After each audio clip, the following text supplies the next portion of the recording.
All right, everyone. Good morning. We've reached Tuesday morning. We've reached April, guys. 1st of April. You know what that means? Any April Fools up your sleeves today for us? No? I woke up, and you know how when you wake up, the first thing you do is naturally nowadays you reach for your phone. So Yes. I went on my phone at about 9 a.m, went onto Instagram, and the first post I seen was a picture of a graphic of Brendan Rodgers in the Tottenham badge. And the writing underneath it was, Brendan Rodgers has agreed to join Tottenham. Scott Brown will take charge of Celtic, joining from Ayr United. And in brackets at the bottom it said various. And that way I'd just woken up and I thought that my brain wasn't fully up to speed yet. And I thought, oh no, I'm going to have to go onto Twitter and this is going to be an absolute cesspit today. It's going to be mental. Then I realised it was the 1st of April. So that done me straight away as soon as I got up. You thought all of this had happened during the 8 hours you were sleeping? Yeah, I did. It just shows you how lackadaisical I am as soon as I wake up. It was a stinker. Oh, well. Tony?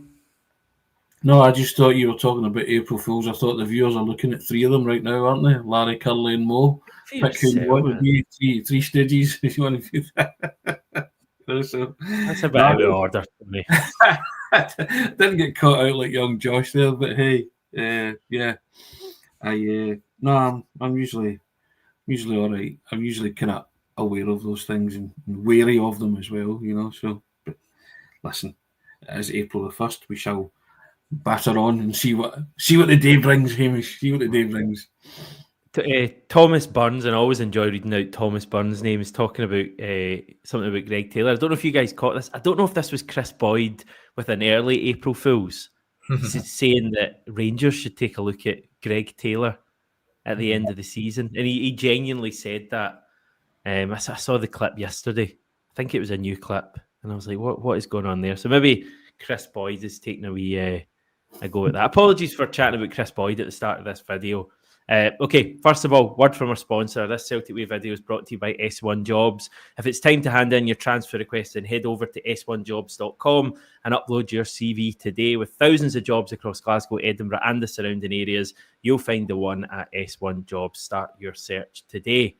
What are we at? Tuesday, guys. It's kind of these long weeks now leading up to Celtic games, but St Johnstone it is on Saturday, Tony. A chance for another win. Yes, indeed. Was it Saturday? I thought it was Sunday. Yeah, Sunday, sorry. Yep, Sunday. It's fine. Maybe I am a fool. We're easily confused, clearly.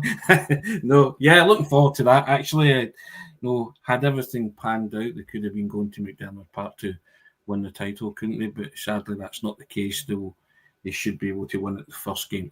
Everything going to plan, first game after the split. But always like going to McDermott Park. It's Celtic have got a good record up there, and you in the strapline and the headline talk about 40 goals. Lee Griffiths famously hit 40 goals up there, didn't he? Celtic actually got beat that day, didn't they? They got beat 2-1. Yes. Ronnie Dylis, he hit the milestone 40 goals mark, and I think we'll go on to talk about Daizen Maeda and 40 goals. But as I say, I think Celtic enjoy going to McDermott Park. Some cracking victories up there of late and decent record against them. So I'm looking forward to going back up and hopefully Celtic taking another 3 points and step closer to clinching the title. Yeah, definitely. Yeah. I think one of the best performances of this season came at McDermott Park, the 6-0 victory around about September, October time. I remember Celtic were absolutely terrific that night. So, it should be a good one. I think, like Tony's saying, the record at McDermott Park is always good. It'll be interesting in terms of what St Johnstone do under Valakari. Obviously, they've continually looked to play it from the back, play quite a modern style of football, not sit in as the majority of teams tend to do against Celtic. So it'll be interesting to see how they approach it, how Celtic come up against that and how they balance. But I think everyone's pretty confident that they're going to go there and get a job done. I also think Valakari will be a bit wary of playing his hand before the semi. I think he would maybe want to keep something under wraps for the semi-final at Hampden in terms of, if he plays a certain way, then Celtic think, well, they played that way against us at McDermott Park in the game previous. So I think there'll be a lot of, I think Simo Valakario plays cards close to his chest. And I agree that the 6-0 game was probably one of Celtic's better performances of the season. Yeah, I would agree with that. And the sense that talking about Valakari keeping his cards close to his chest, that's something that Eddie Howe spoke about when Liverpool played Newcastle in the Carabao Cup final a couple of weeks ago. Newcastle obviously won 2-1, but they played Liverpool a couple of weeks previous in the league. And after the cup final, Eddie Howe was asked, did you have to kind of keep your cards close to your chest tactically and things like that? And he said definitely, yeah, there was some things we couldn't do in the league game against Liverpool because we wanted to save it for the cup final. So definitely that's something that might come into play. And it clearly worked, didn't it? Exactly. So I think managers try all this kind of, call it gamesmanship, call it what you like. They've got to try the element of surprise, haven't they? And also, Celtic will be overwhelming favourites for that semi-final. And Valakario want to try and tear the script up on that narrative. Yeah, well, listen, we've got plenty of time to build ahead to that game. A few things to touch on today. Just first of all, any kind of lingering thoughts from the weekend, guys? Anything on your mind from Saturday, Josh? I don't think we've really heard you on the channel talking about the game. Not particularly. I thought Hearts started the game very well in terms of their high press, limited Celtic. But if you're going to do that at Celtic Park, you need to take your chances. They obviously didn't do that. Celtic's quality shined through when they beat the press a couple of times and scored a couple of goals. And the game was dead by half time, training exercise. In the second half, I enjoyed seeing Paulo Bernardo back in the team.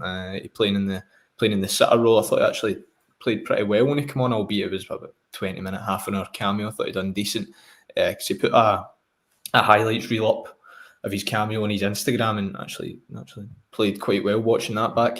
But yeah, there's a good afternoon, good way to bounce back, comfortable win, and I'm sure the manager will have been pleased with it. And as we'll go on to talk about Daizen Maeda, that man again on fire. I think the first goal he scores doesn't get enough credit. It's a first time finish. The way he just opens his body up and slots in at the bottom corner is quite sublime.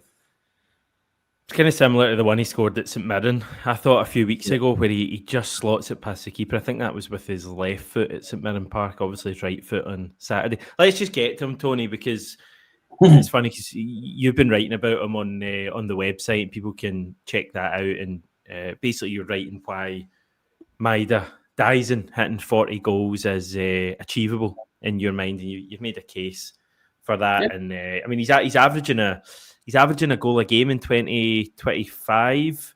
I think it's 17 appearances, 17 goals for Celtic this calendar year, and he's potentially got 9 games left. So I mean, that would tell you get to 39, and you could maybe make a case for him bagging another late one in the Scottish Cup final to get to 40. But you've also been looking at players who reached 30 goals. It's funny because I was actually doing the exact same earlier, so maybe we can have a wee chat about that.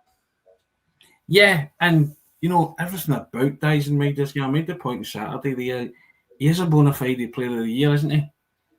Ryan was saying he's the most improved, and I take that on board. But I just think everything about his game. Everybody said when Kyogo left that they were never really going to replace Kyogo up top. With the trademark runs and the finishing. My goodness, Daizen Maeda was and is a bona fide centre forward. He can play that, but I looked at the manager's coach, and then it was my own thinking as well. Some of the finishes this season, he's got everything, top draw stuff. The one you talked about there, the open up of the body, the lightning quick reaction against Hibs. To get Celtic off to a fly in the quarter final. His goal against Rangers in the League Cup final, taking that high ball, spinning ball out the air, tremendous. He shot on the slide against Bruges. Yeah. The ones where he's just darted in, somebody's cut the ball back and he's got a tap in, right? He's always there, and he's always been able to time his run so that he's behind the ball, no question of offside. I mean, everything's there. I think he's even got a couple of header against Rangers to get you back in the game. Dink against Dundee, remember that? The chip against Dundee. Exquisite, right? So, every type of goal this player has scored this season, he is the runaway, if you pardon the pun, player of the year for me. He is. I mean, he's the definition of a Scottish footballer of the year. And you talk about that confidence, 17 and 17. Why wouldn't Daizen Maeda think he's not going to score 40 goals. It'll be a personal challenge, and a goal he'll set himself. He'll never tell that. And he was that brazen and cheeky when he deviated from "I'm very happy" on Saturday to saying hat trick next game. He said that's what he said because he was asked the question, and I thought brilliant confidence, loved that about him, and I hope he does. I hope he does score a hat trick in Perth because I would love to see him hit 40 goals, and I think he'd be a most popular choice and candidate for someone to do that. And I made the point in that piece that the number 9 is significant. The 38's been turned into a number 9. Celtic are going for their 9th treble. He could become the 9th player to hit 40 goals. But I think you and I were discussing off air. Only he became the 9th player to hit 30 goals in a season, didn't he? So this century. Yeah, this century. So it's all very significant, isn't it? And I don't think they would be. I think the Celtic supporters would be in raptures if he got 40 goals, and I think his teammates would be delighted for him as well. And I think he would be very happy if he did that come the end of the season. Yeah, definitely. I think in terms of the player of the year, it's not even a debate.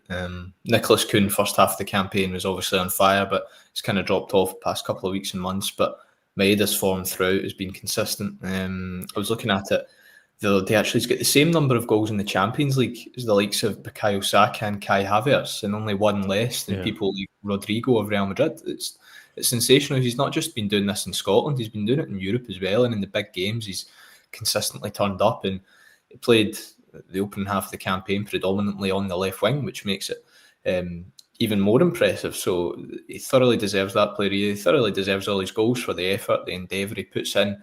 And it's not just the goals that are valuable to Celtic. Brendan Rodgers has spoke about it in the past. He's one of the best players in the world at pressing and shutting people down. And those types of attributes are invaluable to a team like Celtic. So the contract for me, he's obviously contracted at the club until 2027, but give that man a blank checkbook, right? Let him write down the numbers he wants and make sure he stays at the football club for the foreseeable. Well, how much that?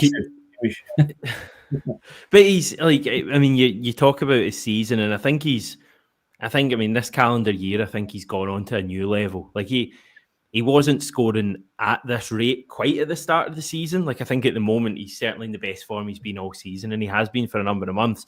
But you do look back at the entire season, and like first derby of the season, he scores in that, doesn't he? He scored the opener in that game. Cup final, he scores that brilliant goal, and he slots away the winning penalty.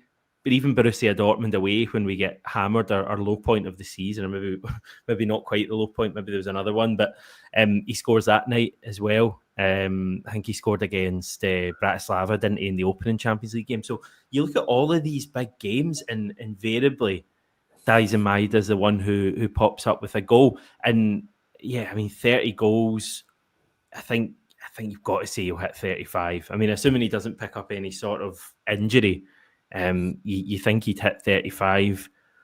40's tough, I think. I think it's doable, but it's tough. But once you get to 40, you're in real kind of good company there.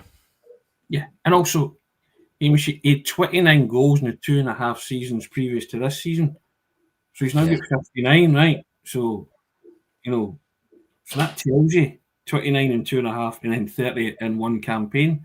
And everybody's saying he could hit 40. Simon Donnelly was the first to say it. Well, he voiced that opinion on Celtic TV on Saturday. He said he could see him hitting 40 goals, and Jerry McCulloch was like steady on, and then Simon was like, well, why not? The man's on fire. So that kind of shows you. And yeah, he would be keeping esteemed company because it's only 8 players that have hit 40. Is that right? Jimmy McGrory, Henrik Larsson, Lee Griffiths. I'm trying to remember the others. Just leaving you to it because I can't really help. Yeah, I wrote it down yesterday, so I'll try and flick that up and find out. Bear with me. I'll tell you the players who have hit 30 this century then. So you've got Henrik's done it 4 times. Someone can tell me, because I wasn't around, you're doing the same, Josh, but how the hell did Henrik Larsson score 53 goals in one season? Like that's obscene. Really a phenomenon. That's how. And he scored his 50th at Ibrox in a 3-0 win. Remember it? Yeah. I don't remember it, but I've seen it. Bluebell scored twice and they ran away, with the 5 and the 0. Unbelievable stuff. But yeah, fantastic. Well, it's. I'm trying to find the guys who. That's right. The other players, so you've got Henrik did it 4 times in total, 4 successive seasons. I don't know if he managed that earlier on in the 20th century or if his injury curtailed that. Lee Griffiths scored 40 goals in 15-16. Kyogo, 34 a couple of years ago. Chris Commons managed 32 in a season. Moussa Dembele in the Invincible season got 32. Scott McDonald, 31 in 07-08. Gary Hooper got 31 in 12-13. John Hartson got 30 in 04-05. And Daizen is already on 30 and counting. So these are the very best goal scoring seasons. When you go I found them. Right. Jimmy McGrory, Joe McBride, Lisbon Lion, Bobby Lennox, King Kenny Dalglish, Brian McClare, Champagne Charlie Nicholas, and Lee Griffiths. That's the 8 guys that scored 40 in a season, and Daizen Maeda could be the 9th. So hopefully that all comes to fruition. There, I knew I would find them somewhere. When you go, George. It's an exclusive club, isn't it? A lot of big names in there, and Maeda could be the next. And what you've got 9 games to go. If you include a potential Scottish Cup final to score 10 goals, if you score a hat-trick in 1 game, you only need 7. So if he scores a hat-trick on Sunday, he only needs 7 goals in the remaining 8 games of the campaign, which is very much possible. So I thought I wouldn't want to put money and definitively say he's going to get there, but it's very much a possibility. And you look at those names; those guys are, a lot of them, Celtic greats, Celtic legends, and people you tell your kids about in the future. And Daizen Maeda could very much be the next. And like you said, Tony, that the fact he's only scored 29 goals in 2.5 seasons, and then in the current campaign he's hit 30, it's absolutely incredible. A lot of credit obviously has to go to the manager for developing him and doing well, but a lot of credit also has to go to the player in terms of his improvement. He is coming into the peak of his powers, which is another good thing. And I think as long as he's fit, and he's only going to improve, and if he stays at Celtic next season, who says the 40 goal mark isn't a realistic target? What clicked for Daizen? And when did it click? I mean, the obvious thing to say is that his finishing is a lot better. And I think it is. But is there like a moment when it clicked, or was this just a gradual evolution? I just think that it's the work he's done with the manager. The manager clearly told him, because he got that hat-trick in the Yokohama friendly, didn't he? The manager always said that he could play there, but and he had no qualms about playing him there. But he always played second fiddle to Kyogo, didn't he? In that kind of sense. And that is the most remarkable thing, that he spent half the season, or a majority of the season, out in the left wing, but he was still contributing. But that's what I talk about when I talk about Brendan Rodgers and that elite level stuff, getting into somebody's head that you are a goal scorer. And I just think Daizen Maeda he looks really cool and composed and calm now when he's running through. When he ran through on Saturday, I didn't think there was any other outcome. I knew he was going to open his body, but he's got to put it past a big goalkeeper. Craig Gordon's a big goalie when he spreads himself. But I think the manager said it himself. When he ran through, there was an expectancy on him to score. That's what you expect. And I think that's what he's added to his game, that coolness in front of goal, because in the 2.5 seasons prior to it, many times did you see him snatch at things and they would go wayward and stuff, and you'd be like, Daizen, what you doing? And I kind of christened him at one point the Forest Gump, because he didn't know what Daizen you're going to get. You know what Daizen you're going to get now? A clinical, cool customer in front of goal. He's the most lethal marksman in Scotland at this minute in time. And I think 40 goals this season would be testament to the campaign that he's had. Can he do it? Challenge himself to do it. Don't outwardly admit it, because then people say, he never did it, he failed. He's not failed at anything. So I would just inwardly think, can I do this? And see where he can take it. It's just consistent end product, isn't it? Because obviously before he would be getting the opportunities and he would be going through on goal and putting crosses into the box, but so often you'd see them go wayward, over the bar, off target, but now everything he does in front of goal or try to set up a teammate is just so clinical, and he's clearly worked on that, and he's clearly improved, and he's still got all the other attributes that you want as well. So even though his goals have improved, he's not dropped off in his game anywhere else in terms of his speed, his press, and everything else is still of an elite level. And I think you mentioned earlier, Tony, his aerial ability is one of his big attributes as well. The goal against Rangers in the game that's probably best not mentioned, when he wins that header at the back post, is quite sensational. Even the header, the header for Jota's goal at the weekend, the fact he manages to even get that on target and hit the post in the first place, it's a really, really good effort. And Celtic get a goal out of it as well. His movement, you could wax lyrical about him all day, and that's the end of it. And he's just such a great footballer. It's weird because you wouldn't think, because the kind of narrative you had of Daizen Maeda before this season, you would never think at the end of the campaign you're having a debate and saying, well, he's one of the best Celtic strikers in the past 10, 15 years. But that's the kind of conversation we're having now, simply due to his form and how he's been playing of late. But I think it's crazy that you might look at Celtic allowing Kyogo to leave as being a total masterstroke and really unlocking this Daizen. I should point out that I think I counted it up earlier just out of interest. I think 19 of his 30 goals came when he was playing as a left winger. Obviously, he was still getting into maybe central areas for some of them, but I sat and worked it out and pretty sure it was 19. So even without the move to forward, he would probably be in like maybe 23, 24 from left wing and possibly still going to hit about 30. So even before Kyogo left, he was brilliant, but it just feels since Kyogo's moved on that Daizen's like an upgrade. And I'm not doing Kyogo down because like Kyogo was incredible, one of my favourite strikers ever at Celtic, but Kyogo wasn't playing like Daizen is at the moment at any point over the last couple of years of his time at the club. He was in that second season when he hit 34. But I mean, Daizen could eclipse that, and it's a mad place we're in. Steve making a great point as well. No penalties included in Daizen's total, which is mad as well. And the one he took in a shootout, he buried it easily, didn't he? Well, yeah. Right, bobbled it in. He slapped it in, but maybe that's taking him off penalty duty. That's why he's not taking any. I need it though. That's what matters. But yeah, I mean, that is a fair point. He's not taking any penalties, but listen, he deserves everything, every accolade that's coming his way. He should sweep the boards at the Player of the Year awards because I think he's a likeable guy as well. And he is. I've said this before. He's at it in those interviews. It's become a standing joke now that he's going to say, "I am very happy" in every interview, and I love that because the players laugh when he says it. And as I say, he deviated from script by saying he was going to get a hat trick in the next game. So back that up, Daizen, and go and get yourself a hat trick against St Johnstone. I'd love to see him do that. It'd be great. But he just seems a man who's happy and very content with his lot. And I think he's a player's player.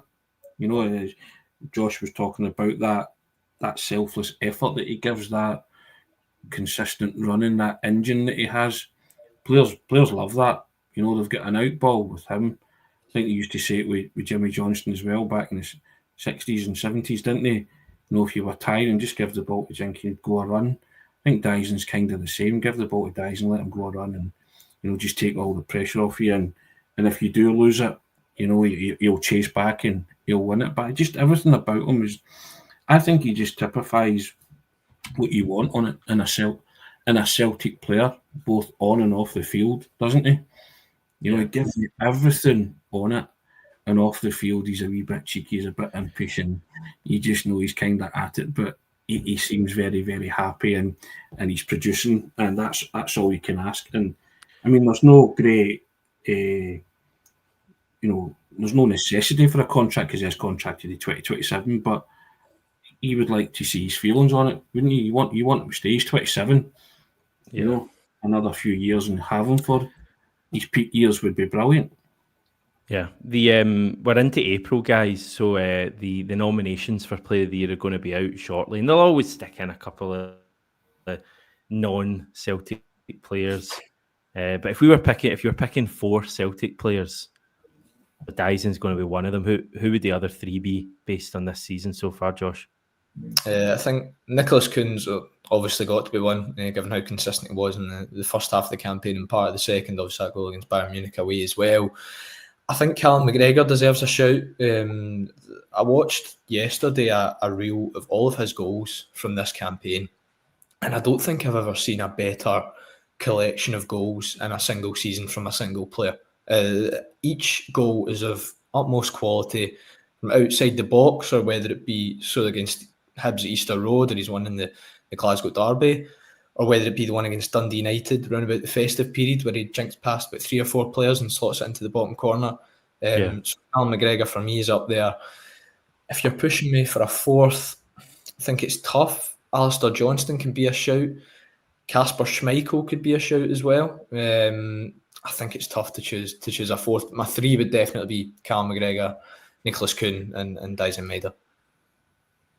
Tony? I think you'd have to go with Johnston and Schmeichel as well. Schmeichel's been a revelation since he came in. Alistair Johnston's had a brilliant season, but there's recency bias here because he had a terrible game against Rangers. Yeah. Then people were like, the worst game ever, and his Celtic career so far, but one game. Give me another game where he was poor. Most people would struggle, you know what I mean? So that's what you're fighting in terms of Alistair Johnston, but I think, I would agree with that. And Callum McGregor, I would always put in any kind of Player of the Year category because he's fantastic. And this year in particular, he's added those goals, and every one of them, as Josh says, sublime strike from outside. I think it's only one of his goals has been from inside the area. Is that right? He's got nine, and 8 of them have been from outside the box. And that's a decent return. And fine well when he gets in range, he's going to shoot, and he's usually quite accurate. And they're not all howitzers in terms of zingers into the top corner. He's really accurate with the low shots, the daisy cutters that go in low, and that troubles keepers a lot because some of them struggle to get down to save that if it's hit with pace and ferocity, and he's very good at that. And I can't speak highly enough of Callum McGregor. You saw his contribution on Saturday, but I think what isn't spoken enough, I know Callum McGregor's pass to Daizen Maeda for the opening goal was brilliant, but Jeffrey Sloop's shunt to him just opened the whole of Parkhead for Callum McGregor to do that. Callum McGregor picks it out, but Jeffrey Sloop's contribution in that cannot go unnoticed because it's brilliant. It is superb because he gives McGregor the ball. McGregor looks up and he just sees it in pictures because Maeda's on his way and he plays that slide rule pass. But it's Sloop that helps open up the whole of the ground for him to do that. So I did mention it Saturday, but I thought it was worth mentioning again because I quite like what Jeffrey Sloop's bringing to the club at the minute as well. And he's worthy of the question at the end of season 2, without a doubt. Definitely. I totally agree with the 5 that you guys have mentioned. I was thinking while you were both talking if there's anyone else you would throw in there. Cameron Carter-Vickers would potentially be the only one you would throw, but I don't think he's been at the... I think he's been great again this season, but I don't think he's been at the same level. I would probably go Daizen, Nicholas Kuhn, Alistair Johnston. And I think Kasper Schmeichel definitely has to be in your top 3 or top 4 this season because I think he's he's just been brilliant for us. He's been sensational. It's going to be interesting to see what they do because they're going to have to throw in a couple of other players from other clubs. They'll probably have to have a Rangers player in there despite them being way off us in every competition this season. We're talking about recency bias. You'll probably find that Raskan will make that cut. I know. Kind of stuff. Just off the top of my head and just the way people think about these things. Yeah, probably will. I can't really think of any other standout Rangers players. You might get Václav Černý. He'll probably get the shout actually as well. Despite his antics at Parkhead, disrespectful antics, as Brendan Rodgers said. But I think it would be silly to suggest that it won't be dominated by Celtic players because it will. Celtic have been the runaway leaders in the league, on course for a treble, and in terms of manager of the year, I think there's no other candidate as well than Brendan Rodgers. He's done a sensational job. As much as you talk about how players have been terrific, the manager deserves so much credit for what he's done. Obviously, winning the double last season, he hung his colours to the mast at the start of the campaign and saying, we want a treble. That's the target, and you put utmost pressure on your shoulders when you do that. But fair play to him, because throughout this campaign, Celtic have been relentless, and it looks like with 9 games to go, I think so there's 3 more wins in the league and 2 more wins in the cup. You're 5 games away from a treble, so he deserves utmost credit as well. Still to be done though, Josh. Yeah, definitely. Yeah, and I get what you're saying, but you know, my only, I say it's a gripe about Saturday, but my only gripe recently about Celtic is the way they've started games. They could have gone 1 down on Saturday. Mm-hmm. It didn't, thankfully, and Sinazalo looked as if he was every inch the goalkeeper that we think he is. He was really good in that opening spell on Saturday, because that's when he was tested most. But I think Hearts player, James Wilson, that had a header, which he should have scored. Yeah. And he's also saved that close range one from Nielsen too. You know, so that gave Celtic a wee kind of wake-up call. Once they went in front, I never felt the result was in any danger. But what was it, 17 minutes? That was... They weren't great for 15. They weren't great for the opening spell against Rangers either, and paid a heavy price for that. You know, so there's been a sluggishness about Celtic in starting games recently, which wasn't like them, because prior to that, Celtic would hit the block. So I would just like them to address that. It's a nitpick per se, but it's still noticeable, isn't it? Yeah, it's a nitpick, but it's something you don't want to carry on forward, especially at the business end of the campaign. You can't afford to be starting games slow and giving up a lot of chances at the beginning of games, because big teams and the better teams in the league will punish you. Hearts went clinical in front of goal, but if you're playing a Rangers, as we've seen a couple of weeks ago, they'll punish you. So can't afford to be more slack. They need to be on it from the start and be able to play through the press better, because as much as they did that a couple of times, Celtic couldn't play through it for the opening 10-15 minutes, and Hearts stifled them and done well. So that needs to be, like you say, Tony, addressed on Sunday. And that's why I say that there's a lot of work still to be done, Hamish. Yeah, there is, yeah. Also, and yeah, we want to finish the season strongly. We want to really feel like Celtic hit a top level again, like we did at the start of the season. Just briefly, everyone, because we are just finishing up. Celtic can't win the league this weekend. It's not possible. However, next weekend could be the weekend. For that to happen, we'd need to win on Sunday. Rangers would have to lose at home to Hibs, which I know you're thinking is unlikely, but they have lost 4 in a row at Ibrox, and Hibs are a decent team. If those 2 things happen, so if Rangers lose this weekend, we win this weekend, we could win the league at home to Kilmarnock with victory next weekend. Failing that, if Rangers don't lose this weekend, it'll roll over to the first match day of the split, unless they were to lose to Aberdeen the day after the Killie game, and that could then seal the league. So it's a bit up in the air whether we're going to do it or whether they're going to do it for us. But regardless, it's going to be enjoyable. But we're not going to do it this weekend, but we are going to have 3 stands of Celtic fans at McDiarmid Park still, which is going to be fun. Okay, we'll head off. Tony, Josh, thank you very much. Thanks, everyone, for tuning in. Far more on the website, celticway.co.uk. Lots going on there. If you want more chat on Daizen Maeda, a bit of analysis on the weekend win.